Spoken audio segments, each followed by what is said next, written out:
It would be unfair to try and wrap up any of the conversation we've been having today without looking at what Kiambu residents are waking up to this morning. A new governor who was sworn in last week. And I want to start with you, Senator Kajwang, because you were in Senate, obviously, when this whole process happened.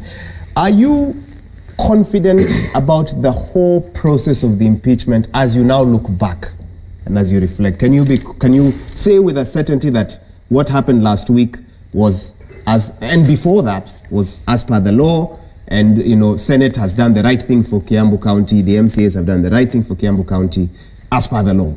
I believe Senate did the right thing. If any other county assembly was to impeach their governor and present it to Senate for trial, we will again look at it on its own merits. It is disappointing to look at some of the commentary reducing the Senate's decision to confirm the impeachment of Waititu to a Tanga-Tanga Kieleweke thing. Yes, there were political undertones, but at the end of the day, we as senators, we swore to defend and protect the Constitution and to defend and protect the interests of counties and their governments. Sometimes the interests of governors are different from the interests of counties. And in this case, the interest of Governor Waititu, or former Governor Waititu, was clearly different from the interest of the people of Kiambu. Impeachment is about political accountability and political responsibility. It is not so much about criminality and culpability. Those are determined in the competent courts of law. You know, some people think that when you cease being a governor, that's the end of the world. No one has a birthright to being a governor or a senator or a president. It should be that when the people lose trust in you and they go through such a process, that you would comfortably say that I served you people for 2-3 years, this is what I did, and I live to fight another day. I believe that the Senate exercised itself properly, applied itself properly, and after about 7 impeachments, and out of those 7, I think it's only 2 that we confirmed. That one was for Ambora, and now for Waititu. Later and the rest, we did not agree with the county assemblies. I think going forward, impeachment as an instrument of oversight, I want to encourage county assemblies to be much more diligent. They do not have to impeach governors. Sometimes the problems arise from chief officers or CEC members. We as a Senate and as Parliament, we must grant county assemblies powers to deal with many of these issues at the local level. There was a court ruling that barred county assemblies from impeaching CCs. Indeed, when a CC is impeached, it is then sent to the governor, and it is the governor to decide whether that CC leaves office or not. That is why in Senate we have come up with the impeachment procedure bill, which unfortunately is stuck in the National Assembly. It would give us greater clarity on impeachment at county level, on impeachment of CSs, and impeachment of the president or the deputy president, if that came to us. Sorry, before we bring in Senator Mora, the haste with which the removal of Governor Waititu by Senate was gazetted, the haste with which the call for the swearing in of Governor Nyoro now happened, none of that should... It should not worry you. Raise any eyebrows? Remember, when the impeachment motion and letter from the Assembly came to the Senate, we were on recess. And strictly, we were supposed to have called for a hearing within 7 days. However, when Parliament is in recess, time does not count. So by the time we were convening last week to discuss this matter, it was late, it was critical that we bring to an end the chaos and the confusion that has rocked Kiambu County. So those who are arguing that we are too fast are the same ones who are arguing... Never seen Senate moving so quickly. They are the same ones who are arguing that we took too long to convene. No, I think it was in realization that the Assembly had made their decision last year, and it was important that we brought the matter to a close. Senator, let me hear your thoughts on this. Here's the thing. Kiambu is a very diverse county as itself. It sits, it's the second most populous region that we have in the country. 92 MCAs, 12 national assemblies on top of that. What should have been the first thing or priority for Dr. Nyoro? Should have been flying to Kitui the first priority?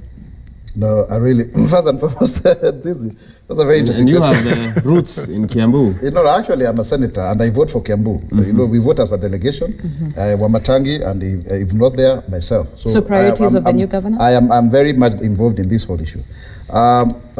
Actually, I must congratulate Dr. James Karanja Nyoro because God is very fair. When they were forming United for Kiambu, they agreed that they are going to be co-governors because Nyoro had run in 2013, he didn't succeed. We tried to mix water and oil because we looked for a technocrat in the name of Nyoro and a streetwise politician in the name of Waititu. Obviously, they did not gel. But God had it that Waitito would have his 2.5 years and then Nyoro the other one. Because also they saw that in church. So I thank God that he's very faithful. But coming to the issue of priorities of the process. The process. I agree with Senator Kajwang, and by the way, we need an impeachment law because we cannot question the proceedings of another house, either the county assembly or the National Assembly. So we do not have the mandate, for example, to ask whether the threshold was achieved. You know, that was the question. And in fact, when Waitito came to the Senate, he did not prepare a defense. He was coming to do what we call preliminary objections. Even the lawyers prepared him for that, and they failed him big time. And when you look why we need also an impeachment law is because Section 33, Article 9, requires that we make a law which speaks to Article 144 of the Constitution about whether when you want to impeach a government on the basis of incapacity, physical incapacity. That is not in law. So we actually need a very substantive bill that speaks to all matters of impeachment. But then also the issue of, again coming to you, Moses, when Waitito appeared before us for the audit, your committee, and I was a friend of the committee that day, ordered a 45-day audit because the things that we found there were glaring. They were really glaring in terms of, money for the retired president, South Sudan. You remember that whole fracas. And when we set a plenary, it was because we saw a committee that was predetermined to exonerate Waitito, to sanitize Waitito. And when we look at the evidence so produced by the county assembly, we did not have enough time to fully interrogate. So in terms of impeachment procedure, we need to enhance that process going forward because we learned from, we are trying to create, a case for devolution, and I think we need to keep on improving the process. Now, Governor Nyoro attended the rally, and in fact, we were with him. We shared the same chopper with the Governor Wambora, with the Dennis Wawero. One of the ones that Honorable Gachagua was referring to. Yeah, and Nick Salat. And we went together, and everybody paid for their bills. I paid for my seat in the chopper because we are supporting the initiative. We want to bring everybody. In fact, remember the schedule for BBI was that it would have come to Kiambu. It's only that now people are saying Kiambu and Nairobi are too close. And then they need to be, we need to combine the two because in any case, Kiambu is a dormitory of Nairobi. And it is true actually. And Kiambu residents want to hear in terms of priorities, Senator. This is a county that has been vacuumed in terms of power since August. Yes, very much so because we had a deposed governor and one who didn't have real powers. Now, one of the problems in Kiambu County was approvals, for example, for buildings. Those provide a lot of, job opportunities for our young people. It's taking more than a year to get approvals because some people somewhere are sitting there and demanding for bribes before they approve for you to build flats, to build your own home and what have you. So you can imagine the kind of stagnation that is in Kiambu County. If you look at the hospitals, there is no medicine, really, literally. Kiambu has got a problem because everybody who wants to go to postgraduate school as a doctor, they want to be in Kiambu, but then they are not working. They are on locum. This very, very dire situation. 30% of people who live in Kiambu do not come from Kiambu County. It's a very cosmopolitan area. The mobility burden is very, very, very high. The roads that were constructed, tarmac roads, within less than 2 years they have potholes, like the one from Rainbow all the way in Gatongora there in Ruiru, another one there in Oderu. So you can see a lot of corruption, a lot of inefficiency. We are paying casual workers, 1 billion per year. 1 billion per year. Can you imagine for casual workers? So there is need also to do a proper staff audit, so that we can see the value for our money. Thank you, Honorable Gachagua. I'll give you the last one, Senator. Thank you. Before I talk about Kiambu, I want to tell my friend here, the senator, the people being auctioned here are ordinary Kenyans. I don't want to read their names, but if I read the last name, Ananda, Kenyarere, Kirato, Macharia, Wangondu, these are Kenyans. Their things are being auctioned. So when they are being told that we want to spend money on BBI, on getting another type of guy, they can understand. This is not about leaders. It's about ordinary Kenyans who are crying every day. About the new governor for Kiambu. We thought that the process was okay. Myself, I have faith in the Senate. My late brother, who was the first governor of Nyeri, was impeached maliciously at the county assembly, and when it came to the Senate, it was processed properly, 32 votes and 1 absentation. And the guy who absented was thrown out in the election. That's the way Nyeri people are, because they thought it's an unfair process. The MCAs had been compromised, but the Senate came and processed, and I have faith in the Senate. But the problem is, the beneficiary of that process poured water on it.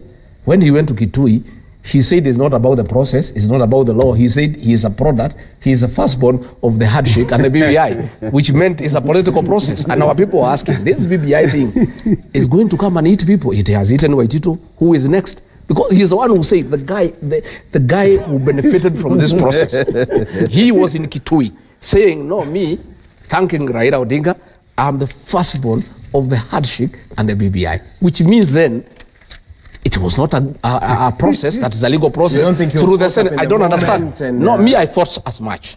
But himself, the beneficiary, told us otherwise.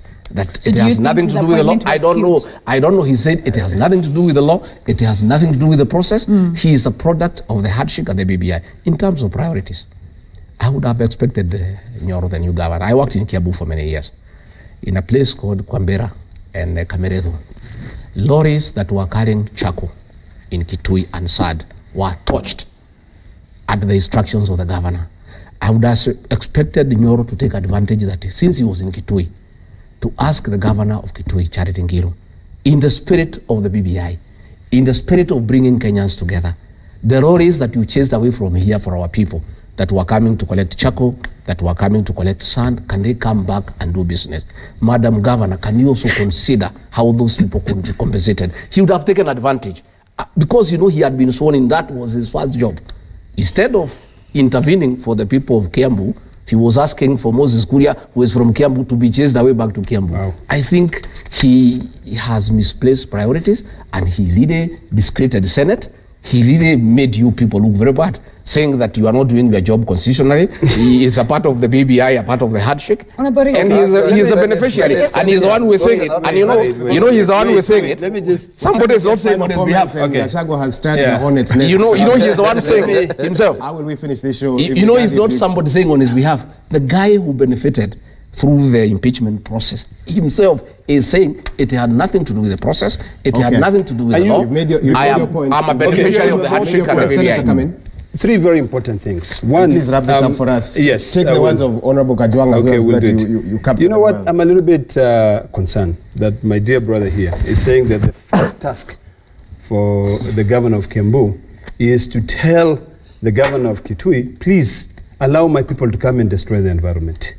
I don't think that is actually good. So we cannot be burning charcoal and destroying our rivers. We need to change, and we need to come up with a better system. In terms of the process, I believe that the process was very fair. It was followed. We stuck to our standing orders 75 and 76, which are very, very clear. We also looked at Article 181 of the Constitution, A, B, and C, in terms of the threshold for you to be able to impeach a governor. And if the defense team had any evidence to submit to the Senate, they should have taken that opportunity. Because Waitito kept on saying, Governor Waitito kept on saying, that he was not given a chance to be heard. Our Standing Order 76 gives him that chance for him to be heard. He should have come there prepared with his defense and say, this is the reason why I believe there was no quorum. And because you know, some of the things that they were alleging are criminal in nature.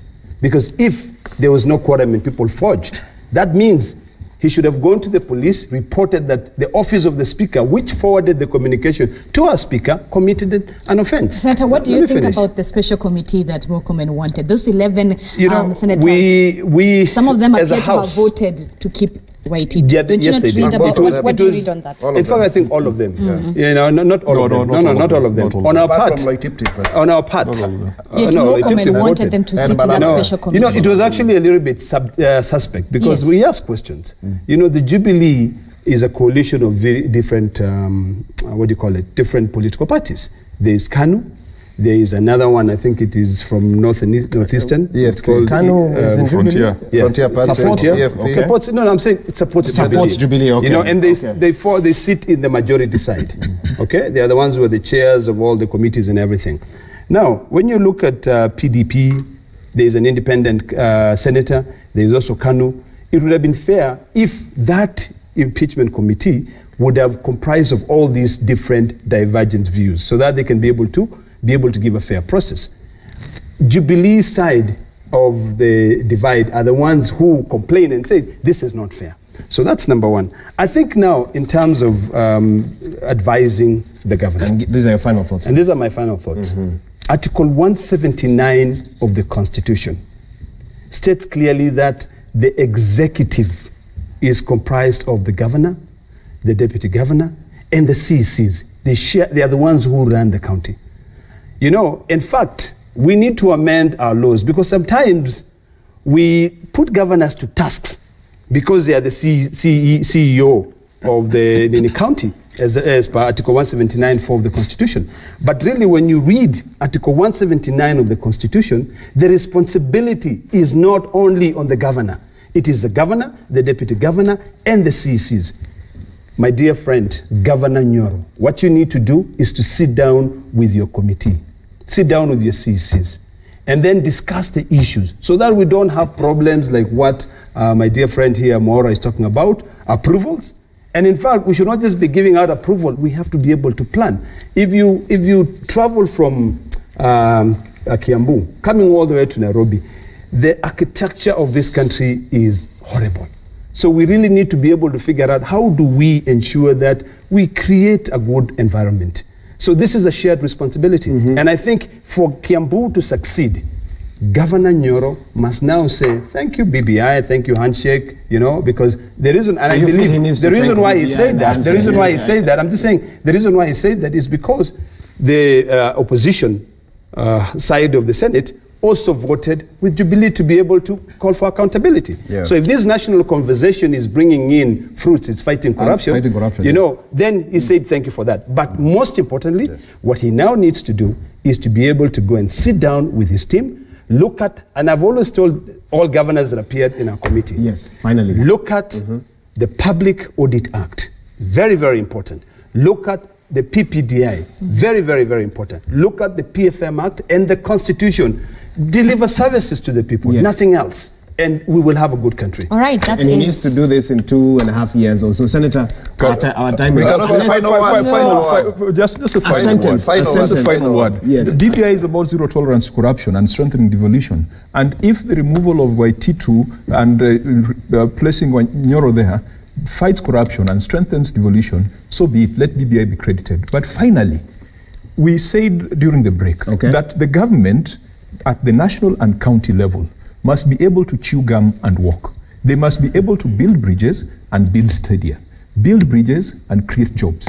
Build bridges and revive agriculture. At the end of the day, we shall be asking not just Uhuru Kenyatta, but the 47 county governors, tell us what you have done with the 3 trillion that is distributed amongst you every year. We cannot hide our heads in the sand on that particular subject. Thank you. Yeah, I Senator, think 30 seconds now. That we'll take with a pinch of salt, and we'll be very careful. But let me say this, that I want to really thank God, because it's good to tell Kenyans that I was elected at the international level last week in France, the first Global Albinism Alliance board, and I was the only African, and with the highest number of votes.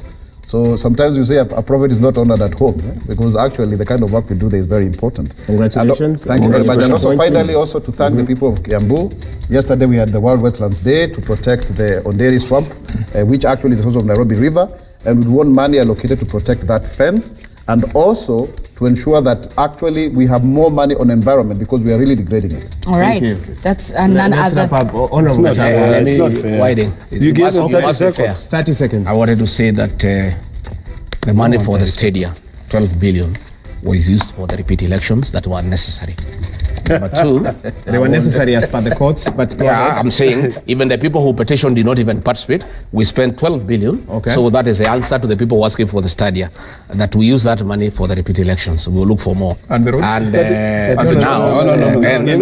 want to take this opportunity to appeal to all Kenyans of goodwill who would want to participate in the BBI rallies that are genuine, where they have an opportunity to give their issues, to come to Afraha Stadium on Saturday the 8th in Nakuru, so that we can listen to them and they can have an opportunity to contribute to this historic debate, so that they are part of whatever is going to happen after the BBI. So he says Afraha 8th, Kalonzo Musyoka says Wote 7th. Kenyans, you decide what you'll attend and what you want to listen to. Zinzi, I think Let's take a look at feedback. Wrap up. Let's take it. Yeah. These are your thoughts. 2243 is the SMS line. The hashtag is Daybreak. All right, Sam, you say what happened to the people of Kiambu ought to have happened long ago, rather. However, boys and girls learn their manners at home, lessons in school. They have learned at long last. Kudos. Isaac Mudusi says Nyoro is the new kid, but uncouth, inexperienced, excited, and just carried away by a new position. Just a matter of time. Those are the views of Isaac Mudusi. Ali, you say Kenya is the only country without an opposition. The government has a field day doing anything and everything, good or bad. Anybody opposed to BBI is viewed as an enemy. All right, and Omwando Vickery says BBI has weakened the opposition for the good. The handshake has made it so difficult for thieves in this country to loot with impunity as they used to. If it means weakening the opposition, then so be it. Goodness. Nahashan, you say the United States has 50 governors and 1 president. The need for regional super governors or a prime minister has never risen in its 241 years of its existence. What is this that Africans see in perpetually adding political positions that developed nations don't see? Okay. Festus Robert says, in retrospect, we shouldn't have allocated 47 counties. Merging counties at the moment is impossible. In this perspective, regional tiers make sense. However, a clause should be added to fetter, block serving governors from heading the regional government. All right. Okay, that's the last one. I don't know why Senator Ledama was pointing at the front page of the Daily Nation a picture of the Deputy President, but it's a season of beards. Okay, it's a season of beards. Yes. So you get a copy of the Daily Nation front page. Maybe you'll understand what the senator is trying to say there. My hair, I influence this. We take more hair. Everybody wants hair now. Okay.